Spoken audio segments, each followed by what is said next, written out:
Good morning, students of class 9. So today I am going to start with a new chapter, that is force and laws of motion. तो at first इस force और laws of motion में हम force को समझते हैं. What is force? आपने earlier classes में पढ़ा होगा कि फोर्स वो काज होता है जो किसी ऑब्जेक्ट के स्टेट को चेंज कर सकता है. स्टेट मीन्स आइदर वो रेस्ट में है तो उसे मोशन में ला सकता है, और अगर वो मोशन में है तो उसे रेस्ट में ला सकता है. फोर्स किसी ऑब्जेक्ट के शेप को, उसके साइज को चेंज कर सकता है, और अगर मोशन में है कोई ऑब्जेक्ट तो वो उसके मोशन के डायरेक्शन को भी चेंज कर सकता है. तो इस बेसिस पर हम फोर्स को डिफाइन किस तरह से करते हैं कि फोर्स क्या होता है? Force is that external agent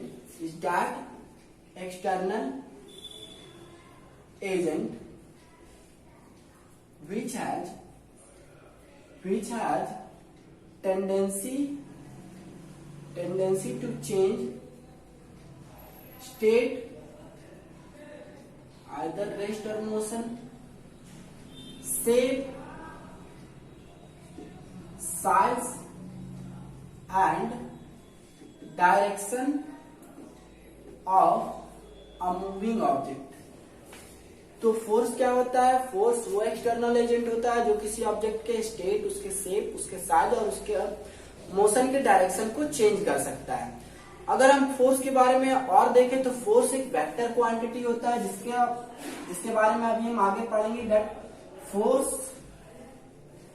is a vector quantity. It means force has magnitude as well as direction. Force के पास मैग्नीट्यूड और डायरेक्शन दोनों होता है. SI unit of force newton होता है. सीजीएस यूनिट ऑफ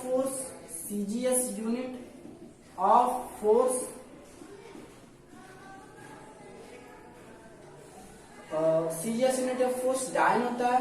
ये सीजीएस यूनिट क्या है? तो यूनिट मेजरमेंट के तीन मेजर जो हम कह सकते हैं यूनिट्स होते हैं. एक तो होता है एमकेएस जो एसआई यूनिट का फॉर्म है, एक होता है एफपीएस और एक होता है सीजीएस.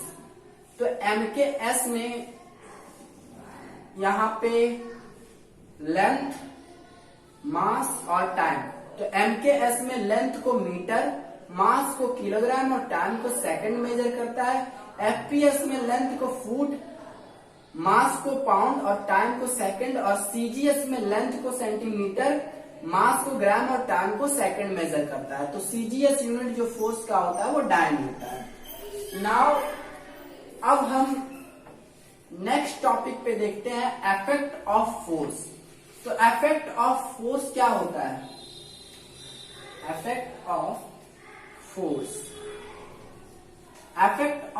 फोर्स को हम 4S एंड अ D के साथ याद कर सकते हैं.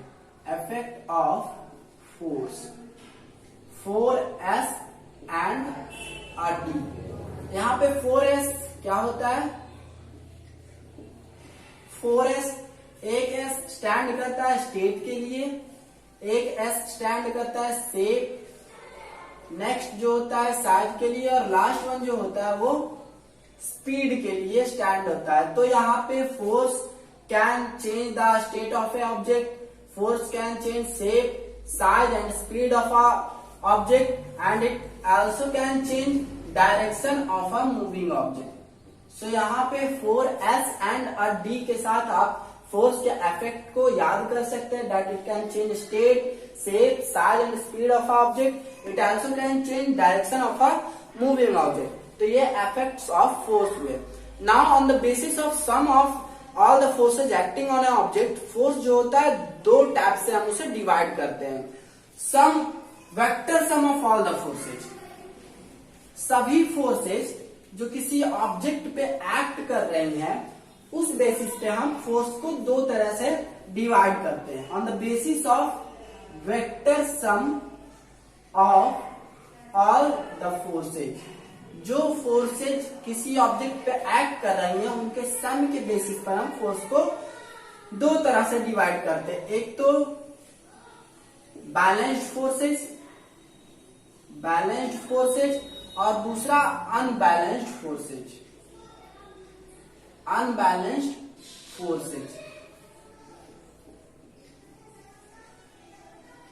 तो बैलेंस्ड फोर्सेज क्या होते हैं, जैसे कि आप एक एग्जांपल लें, अगर इस ऑब्जेक्ट पे सबसे पहले तो वेक्टर सम क्या होता है आप ये समझें कि वेक्टर सम क्या होता है। एक ऑब्जेक्ट पे 3 फोर्स 10 न्यूटन के, 3 फोर्स जो 10 न्यूटन के अप्लाइड है, किसी ऑब्जेक्ट पे 3 फोर्स जो 10 न्यूटन के हैं वो अप्लाइड हो रहे हैं। तो अगर इससे आपसे ये पूछ लिया जाए कि उस ऑब्जेक्ट पे नेट फोर्स कितना अप्लाइड है, आप नहीं बता सकते हो, बिकॉज ऐसा भी हो सकता है कि इस ऑब्जेक्ट पे तीनों फोर्स इस डायरेक्शन से 10 न्यूटन 10 न्यूटन 10 न्यूटन का फोर्स अप्लाइड हो और उस कंडीशन में 30 न्यूटन का फोर्स इस डायरेक्शन में अप्लाइड होगा। बट ऐसा भी तो हो सकता है कि 10 न्यूटन का फोर्स इस डायरेक्शन से हो और 10 न्यूटन का जो फोर्स है वो इस डायरेक्शन से हो सकता है। ऐसा भी हो सकता है कि 10 न्यूटन का इस डायरेक्शन से, 10 न्यूटन का इस डायरेक्शन से और 10 न्यूटन का इस डायरेक्शन से हो। तो आप फोर्स को बिना डायरेक्शन के कभी भी नहीं बता सकते हो। मींस फोर्स में मास के साथ साथ उसका डायरेक्शन मेंशन करना जरूरी है और इस वजह से फोर्स को हम वेक्टर क्वांटिटी कहते हैं, क्योंकि इसके साथ इसके पास इसे हमें बताने के लिए इसके मैग्नीट्यूड जो कि ये 10 है उसके साथ साथ इसका डायरेक्शन मेंशन करना जरूरी है। तो बैलेंस्ड फोर्स क्या होता है कि अगर किसी ऑब्जेक्ट पर सभी फोर्स जो एक्ट कर रहे हैं उसका सम अगर 0, जैसे कि यहाँ पे 10 न्यूटन का फोर्स इस ओर से अप्लाइड है और अगर 10 न्यूटन का फोर्स इस ओर से अप्लाइड हो तो उस कंडीशन में हम कहेंगे कि फोर्स बैलेंस्ड है, क्योंकि हम फोर्स को इस तरह से मेजर करते हैं, कार्टेशियन प्लेन की तरह मेजर करते हैं। इधर फोर्स अगर अपवर्ड हो तो उसे हम पॉजिटिव फोर्स कहते हैं, अगर फोर्स नीचे हो तो उसे हम डाउनवर्ड फोर्स को निगेटिव कंसीडर करते हैं। अगर ये राइट साइड हो तो उसे हम पॉजिटिव और अगर ये लेफ्ट साइड हो तो इसे हम नेगेटिव कंसीडर करते हैं। तो यहाँ पे 10 न्यूटन का फोर्स, यहाँ पे अगर हम इसका नेट फोर्स कैलकुलेट करें तो यहाँ पे 10 न्यूटन का फोर्स राइट डायरेक्शन में मींस प्लस 10 न्यूटन और 10 न्यूटन का ही फोर्स इधर लेफ्ट डायरेक्शन में, तो ये क्या हो जाएगा माइनस 10 न्यूटन। और इस तरह से यहाँ पे जो नेट फोर्स आया वो आ गया 0 न्यूटन। तो यहाँ पे नेट फोर्स क्या है 0 और इसे हम क्या कहेंगे बैलेंस्ड फोर्स। तो बैलेंस्ड फोर्स को हम डिफाइन क्या कैसे कर सकते हैं, if vector sum of all the forces acting on an object is equal to 0। अगर किसी ऑब्जेक्ट पे सभी फोर्स जो काम कर रहे हैं उनका वेक्टर सम अगर हम कैलकुलेट करें और वो 0 आ जाए तो तब हम उन फोर्सेज को बैलेंस्ड फोर्स कहेंगे।